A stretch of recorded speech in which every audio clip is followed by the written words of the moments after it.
নমস্কার বন্ধুরা, আমি আজকে চলে এসেছি। আজকে তো ছুটির দিন, জানেন, পঞ্চানন বর্মার জন্মদিন। তো সেই উপলক্ষে বাড়িতে আজকে ছুটি ছিল আমার। তো সেই জন্য মাকে বাবাকে নিয়ে আমি একটা একেবারে অন্য জায়গায়, যেখানে স্মৃতি তো আছেই, কেন কি অনেক ছোট ছিলাম তখন আমি এসেছিলাম।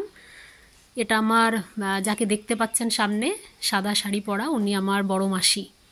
তো বড় মাসিকে আমি কত বছর পরে যে দেখছি তার ঠিক নেই, মানে আমি হয়তো হিসাব করেও বলতে পারবো না কত বছর আগে দেখেছি।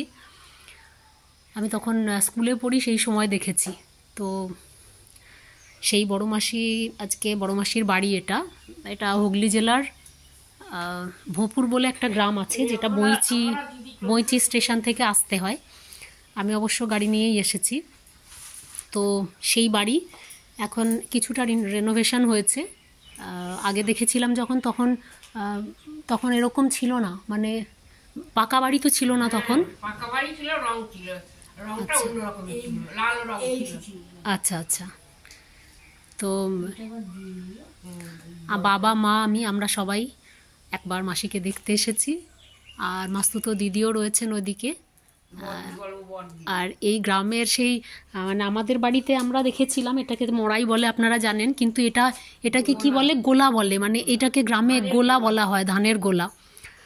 তো আমরা মড়াই দেখেছিলাম, যেটা সেই বড় মানে হচ্ছে খড় দিয়ে মোটা করে তৈরি করা হতো, সেটাকে বলা হয় বড়। তো সেই বড়ের মড়াই আমাদের বাড়িতে, আমি যখন ছোট ছিলাম তখন হতো, আমি দেখেছিলাম। কিন্তু এখানে দেখছি এটাকে গোলা বলা হয়। এটা অনেক বাড়িতেই থাকতো। তো এখানে আমি আজ এসে হঠাৎ দেখে আমার সেই, মানে ছোটোবেলার স্মৃতি মনে পড়লো, যেখানে এরকম গোলা থাকতো আর কি। তো এই হচ্ছে সেই গোলা। আর এই হচ্ছে আমার সেই মাসির বাড়ি। মাস্তুতো দিদি একটু রান্নাঘরে বোধহয় আমার মায়ের জন্য একটু চা বানাচ্ছেন। তো এদিকে একটু দেখা দাও তো, এদিকটা একটুখানি দেখা দাও তো।